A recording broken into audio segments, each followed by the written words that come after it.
This is a poem about Edie Sedgwick. I don't know. Hi, Jen. Can you shut? Can you pull the door shut? Actually, it's just in time. Edie Sedgwick. Does anybody know who Edie Sedgwick was? Edie Sedgwick. Yeah. Edie Sedgwick was Andy Warhol's muse. Just a little brief background. She came from a blue blood family, tons of money, true blue blood, and they were so fucked up.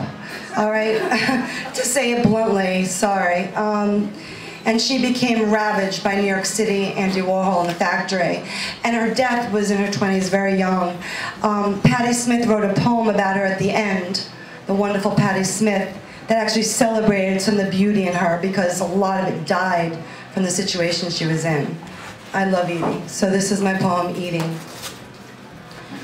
I drip my ego into lashes as dark as coal. I paint my mask for hours and hours, eating reds and blues to start my day. Smoke into the filter, another and another. The finger, flesh, tar, mixing my paint. I am Warhol's horror. I am his muse, and I am skeletal, broken bones scattered and spread on Campbell's soup dribble floors. My gap wide open, staring back at me from crinkled mirrors, reflected and bouncing at me from tinfoil walls. I want more of it all. I want so much of it, of that. More, more, more. I am my chandelier earrings. I am my limousine. I am the celebrated black leotard goat. I am Bellevue. I am Fuzzy, my father who sculpted his desire into my youth. Every inch of my learning, my forming, was under the glaze of his longing for me. Femme fatale, just like a woman. I break like a little girl. I get poked, amphetamines drive my way, and it is never enough, never. I want more of it all. I want so much of it, of that. More, more, more. Dr. Roberts gets it, Ondine gets it, Nico gets it, Andy gets it, and we all get it, and we give it to each other over and over. And more, and more, and more. We give it to each other in the back room of Max's Kansas City. We give it to each other in the Chelsea Hotel. We give it to each other in the factory. We give it to each other in the alleyways. We give it to each other on Dylan's farm. We give it to each other everywhere. Laughing, screaming, more, more, till I am only legs. Legs, legs, 90-inch legs plied apart. Dig that. Spread wide. Pin down me on that silver floor, because I am a star, his star, drilling, ridding, speed pumping my veins. Now everyone's star. More, more, more. Gone. Thank you, Patti Smith, for remembering that I knew how to dance and that I was so much more, more, more.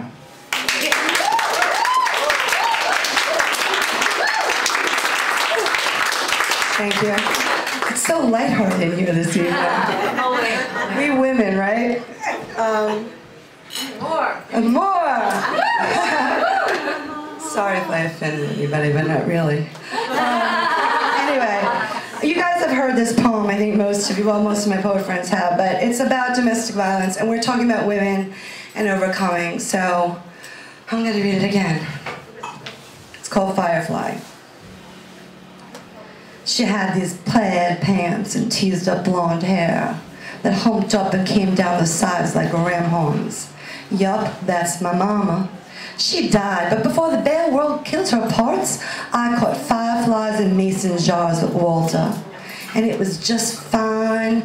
Mama cooked crabs. Most Sundays when the days were long with hours in heat, because her brother, Uncle Everett, would bring them up to us from the Chesapeake Bay. Uncle Everett was kind of a big deal, I guess. Played lacrosse somewhere righteous, where it was even hotter than in our backyard meadow, and sticky like the taffy we bought at the gasoline pump when we would visit him. Uncle Everett, well, he did us right. Sometimes, summertime, when he made his visits, he'd drive his pickup almost right up to our front door. Its back bay dripping with blue claws. We could hear the engine go silent, and the air would fill it with the sound of those bay bottom crawlers scurrying, holding fort and cheap styrofoam coolers. Guess Uncle Everett must have stopped at Stewart's and got the ice and stuff to keep him breathing. Those little crabby crustaceans were begging for life and air, just like Mama. But we didn't know that, me and Walter, nope. Daddy'd be mowing the lawn, And me and Walter, we'd be out back husking golden ears or playing with our big red ball. We loved that ball. It was big and red, and when the sun shined on it, sometimes it looked purple. We liked purple, Walter and I. We just liked purple because Mama's beautiful face was sometimes purple, and we loved her lots. So I guess, yeah, that was mine and Walter's favorite color. Uncle Everett was our hero. Him and those crabs.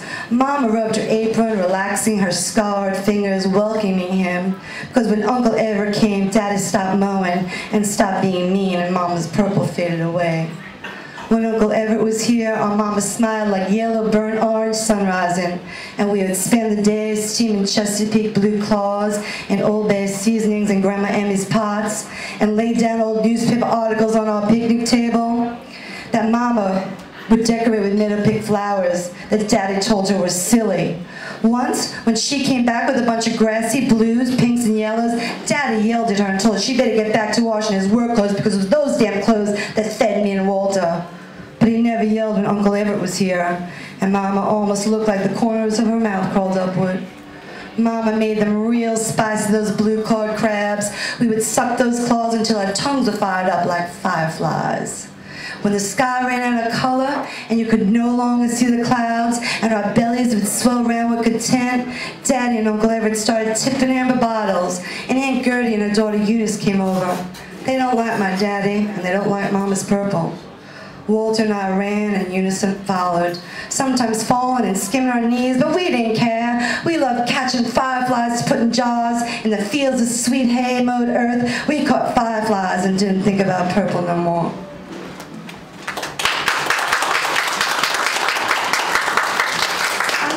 One more short poem because I guess I have to do something about nature. But this poem started out as like 10 canticles, 20 pages, but I actually ended up shortening it as time went on. It's called Fisherman's Northport. You probably have heard some of it to a certain extent, but it's now a much shorter poem. Fisherman's Northport. Men, manly men, crawl with iron cages, excavating sands, morals, at the flat line that used to end our world. Falling gracefully into the harbor, the town rooted deep in the undertow, inhabitants with salt-fleshed skin, ghostly generations riding the waves, kissing piles their fathers knew well. Bold, tall tales of seamen trample over Gunther conversations, piercing youthful membranes. Birthing new Sandrinker geniuses, loyal, fierce, and proud. It's so hard to get my rhythm back after that other southern drawl. Anyway, piercing youthful membranes, birthing new Sandrinker geniuses, loyal, fierce, and proud, chin smugly turned up by bloodline's tradition. Victorian houses may kiss the sound, but it is the fisherman, not the plaster, that sustains this town. Morning will crack, break apart the dark veil hovering above, and languid pools of cobalt will cough up sunrise. Copenhagen dough masters, their door will barely be ajar. Northport's men will string wires to the sound. Shells are waiting, grounded in their wellies. The trolley stripes linger, illusory and brilliant, shattering history as our mollusk hunters, shell crustacean masters embark on their journey. Thank you.